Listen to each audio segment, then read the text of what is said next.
মাননীয় প্রধানমন্ত্রী, আমার নাম ফারজানা রূপা, আমি ৭১ টিভিতে কাজ করি।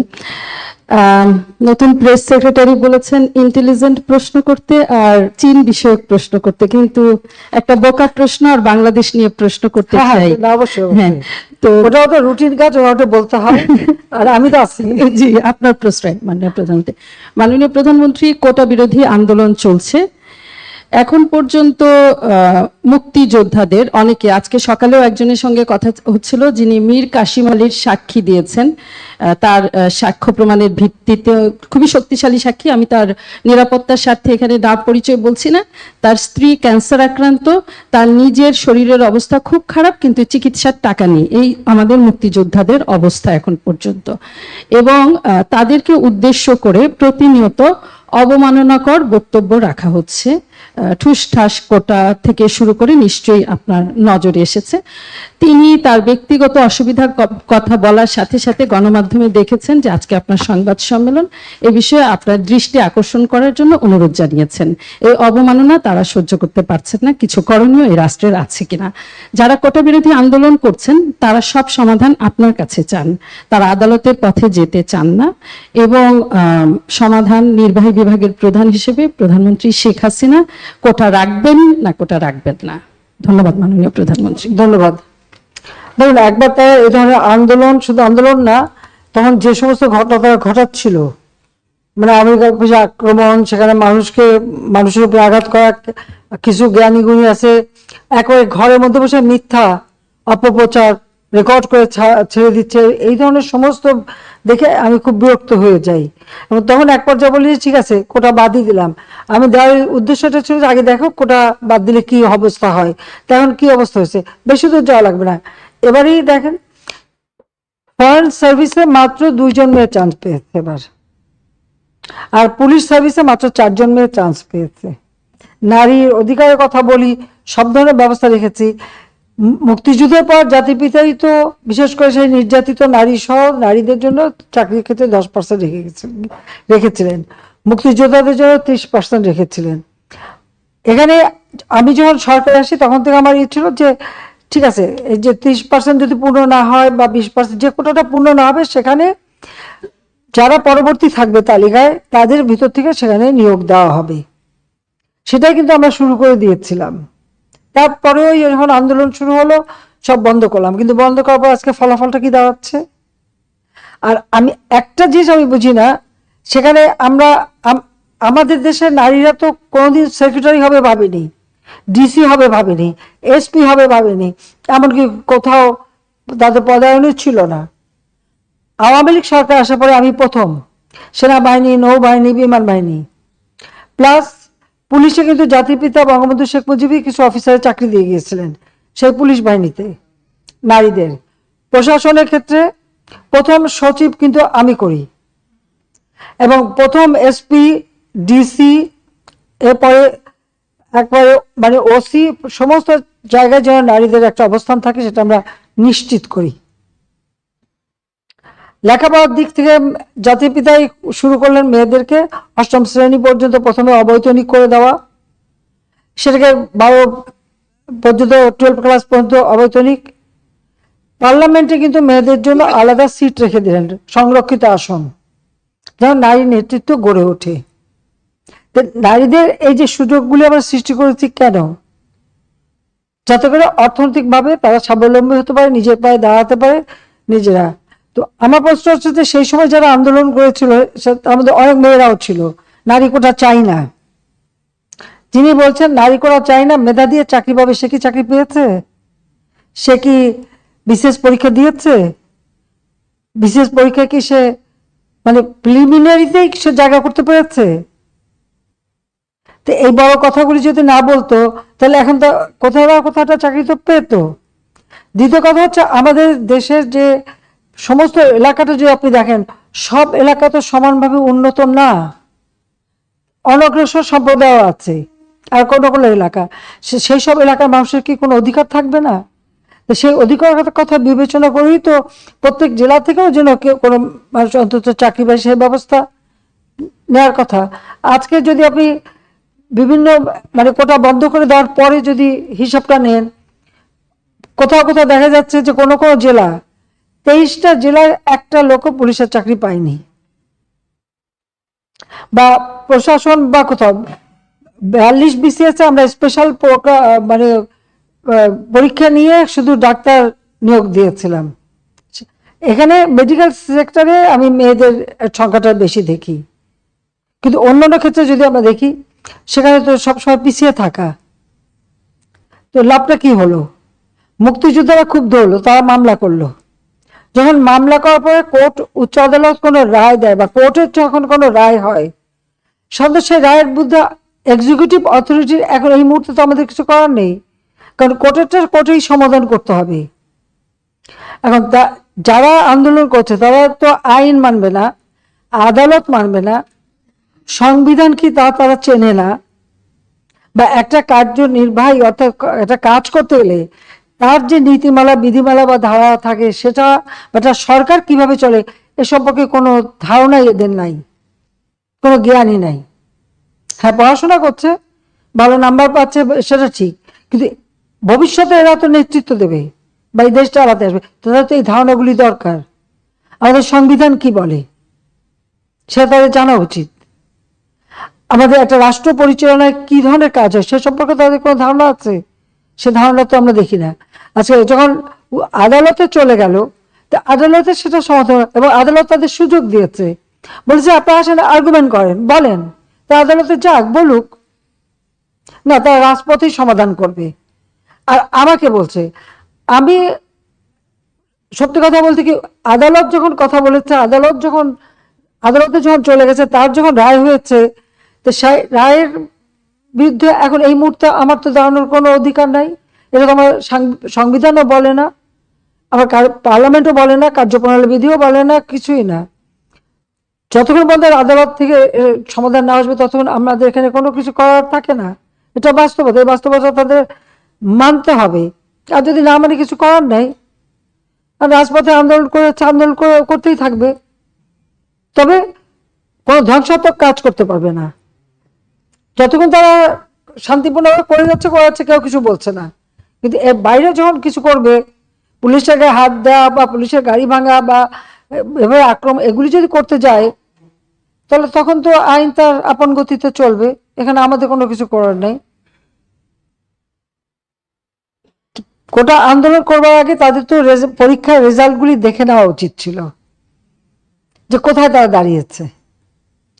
আর দ্বিতীয় কথাটা হচ্ছে, মুক্তিযুদ্ধের বিরুদ্ধে এত ক্ষোভ কেন? মুক্তিযোদ্ধাদের নাতিপুতিরাও পাবে না, তাহলে কি রাজাকারের নাতিপুতিরা পাবে?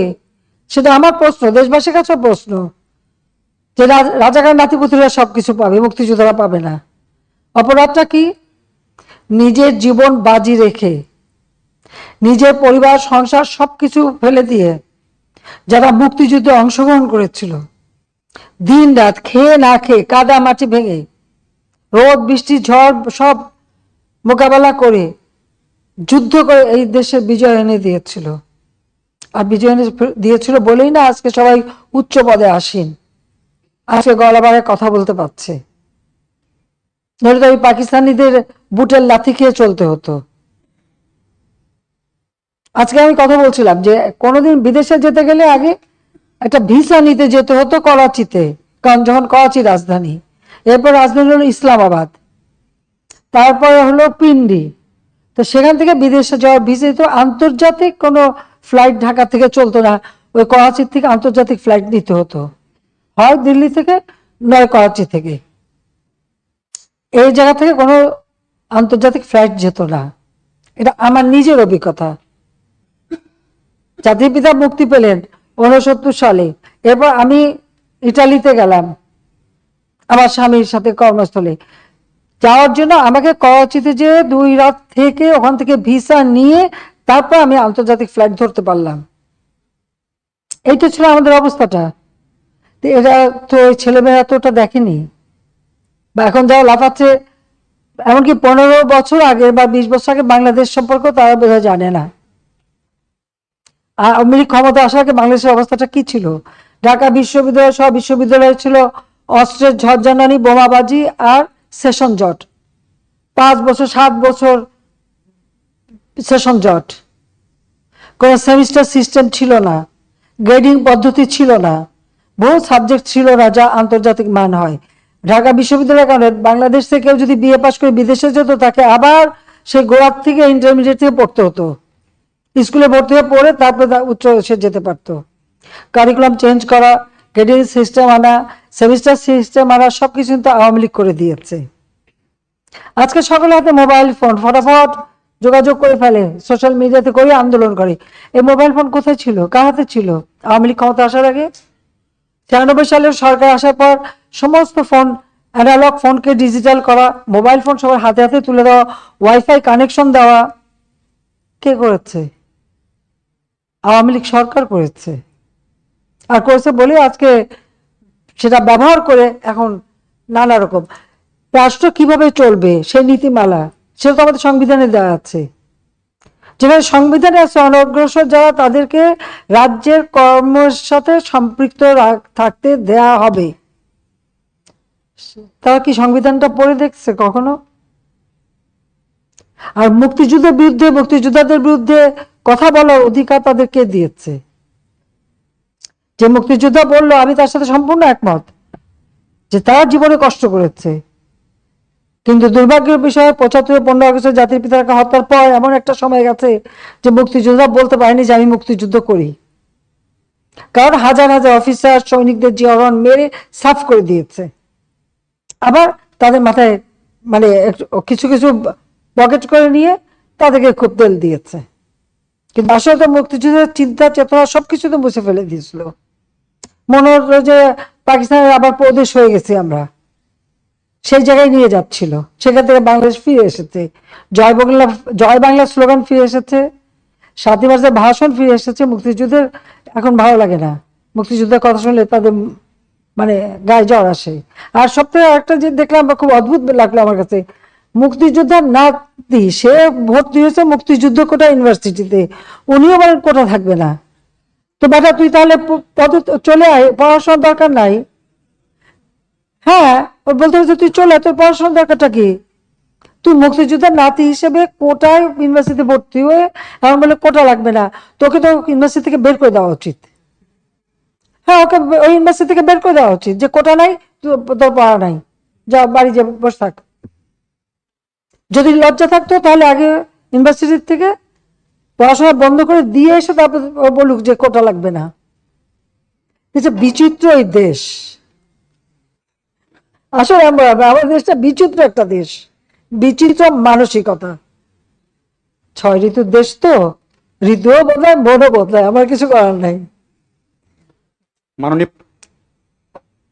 মাননীয় প্রধানমন্ত্রী, আমি প্রভাস আমিন, আমি এটিএন নিউজে কাজ করি। একটু কোটা প্রসঙ্গে আরেকটু কথা বলি। আমাদের তরুণ প্রজন্মকে ভুল বুঝিয়ে মুক্তিযুদ্ধের মুখোমুখি করা হয়েছে, এটা খুবই দুর্ভাগ্যজনক। আরেকটা খুবই ভুল ধারণা তৈরি করা হয়েছে যে কোটা এবং মেধা, মনে হতে পারে যে যারা কোটায় চাকরি করে তাদের কোনো মেধা নেই, কিন্তু আবেদন করার ক্ষেত্রে কোটা লাগে না, প্রিলিমিনারিতে কোটা লাগে না, লিখিততে কোটা লাগে না, একদম শেষ মুহূর্তে গিয়ে কোটা অ্যাপ্লাই হয়। তখন আসলে মেধায় সবাই সমান। এখন আমার সামনে যদি দুইটা অপশন থাকে যে দুইজনই সমান মেধাবী, একজন মুক্তিযুদ্ধের সন্তান, একজন রাজাকারের সন্তান, আমি অবশ্যই মুক্তিযুদ্ধের সন্তানকে চাকরি দিতে চাই। অবশ্যই জি, সেটা একটা। ফলে মেধা এবং কোটা খুব সহজে মানুষকে বিভ্রান্ত করা যাচ্ছে যে সব মেধাবীরা চাকরি না নিয়ে কোটার চাকরি। আপনাকে খুবই ধন্যবাদ যে আপনারা গত 10-12 দিন ধরে আন্দোলন হচ্ছে, আপনারা অসীম ধৈর্যের সাথে আন্দোলন মোকাবেলা করছেন, এবং যারা আন্দোলন করছে আমি তারা সংক্ষুব্ধ, চাকরি না পেয়ে বঞ্চিত, তাদের ক্ষোভের সাথে আমার খুবই একমত। তাদেরকে পিছনে কি অন্য কেউ ইন্ধন জুগিয়ে ভুল বুঝিয়ে বিভ্রান্ত করে মুক্তিযুদ্ধের মুখোমুখি করার জন্য করছে কিনা, আমার আপনার কাছে আবেদন থাকবে যে আপনারা যেই ধৈর্য দেখিয়ে যাচ্ছেন সেটা দেখিয়ে তাদের সাথে যদি কোনোভাবে তাদেরকে বুঝিয়ে শুনিয়ে, আগামী 7ই আগস্ট পর্যন্ত কিছু করার নেই, কারণ সেদিন আপিল বিভাগে শুনানি হবে, তারপর আপিল বিভাগের রায়ের পরে হয়তো নির্বাহী বিভাগ কি করবে না করবে, ততদিন অন্তত তারা যাতে বুঝতে পারে, সেটা আপনি যদি অনেক সংবেদনশীলতার সাথে যদি বিষয়টা বিবেচনা করেন তাহলে ধন্যবাদ। ঠিকই যে আসলে মেধা কার কত সেটা পরীক্ষা প্রিলিমিনারিতে হয়, তারপর পরীক্ষা হয়, রেজাল্ট হয়, ভাইবা হয়, সেই সময় যেটা বাস্তব। তো যদি মুক্তিযোদ্ধা সন্তান হয় তো সেই পাবে, আর সবসময় যে সব কোটা পূর্ণ হয় তাও তো না, যেটা বাকি থাকে সেখানে তো ওই তালিকা থেকেই দেওয়া হয়। এর মধ্যে অনেক চাকরি কিন্তু ওই তালিকা থেকে দেওয়া হচ্ছে এটা। এবং সেটাও একটা নির্দেশ আমি দিয়েছিলাম। কাজে এটা কিন্তু আছে, কিন্তু সেখানে অবশ্যই মুক্তিযুদ্ধ অগ্রাধিকার পাবে, এটা তো দিতেই হবে। এখন মেধা, এই যে মেধা আর কোটা নিয়ে, তো কোটা আর মেধা তো এক জিনিস না, তো এইখানে দ্বন্দ্বটা সৃষ্টি করে, এটা একটা ট্যাকটিস। তার মানে কি মুক্তিযোদ্ধার সন্তান নাতিপুতিরা কেউ মেধাবী না, যত রাজাকারের বাচ্চারা নাতিপুতি হলো মেধাবী, তাই না? কিন্তু এটা ভুলে গেলে চলবে না যে যাদেরকে মেধাবী না বলছে তাদের হাতে কিন্তু ওরা পরাজিত। যুদ্ধে কিন্তু মুক্তিযোদ্ধারাই জয়ী হয়েছিল, রাজাকাররা জয়ী হয় নাই, তারা পাকিস্তানিদের পদলেহন করেও পরাজিত হয়েছিল। এই কথাটা মনে রাখা উচিত যে তারা তো পরাজিত হয়েছিল। তো তাদের মেধাটা কোথায়, তাদের মেধাটা কোথায়, সেটা আমার প্রশ্ন।